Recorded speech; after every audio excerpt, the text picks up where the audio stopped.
ભાવનગરમાં રેતી ખનનનો પર્દાફાશ થયો છે। શેત્રુંજી નદીમાં થતા ગેરકાયદે રેતી ખનનનો પર્દાફાશ।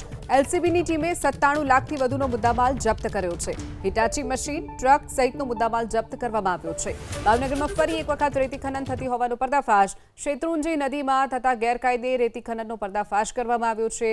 97 લાખથી પણ વધુનો મુદ્દામાલ એલસીબીની ટીમે જપ્ત કર્યો।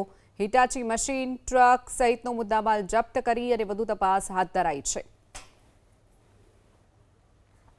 તો ભાવનગરમાં રેતી ખનન થતી હોવાનો પર્દાફાશ। શેત્રુંજી નદીમાં ગેરકાયદે રેતી ખનનનો પર્દાફાશ થયો છે। એલસીબીની ટીમે આ પર્દાફાશ કર્યો છે। સાથે જ 97 લાખથી પણ વધુનો મુદ્દામાલ જપ્ત કરી લેવાયો છે। હિટાચી મશીન, ટ્રક સહિતનો મુદ્દામાલ જપ્ત કરી અને એલસીબીની ટીમે આગળની કાર્યવાહી હાથ ધરી છે। તો ભાવનગરમાં રેતી ખનન થતી હોવાનો પર્દાફાશ। શેત્રુંજી નદીમાં ગેરકાયદે રેતી ખનનનો પર્દાફાશ થયો છે। એલસીબીની ટીમે આ પર્દાફાશ કર્યો છે। સાથે જ 97 લાખથી પણ વધુનો મુદ્દામાલ જપ્ત કરી લેવાયો છે। હિટાચી મશીન, ટ્રક સહિતનો મુદ્દામાલ જપ્ત કરી અને એલસીબીની ટીમે આગળની કાર્યવાહી હાથ ધરી છે।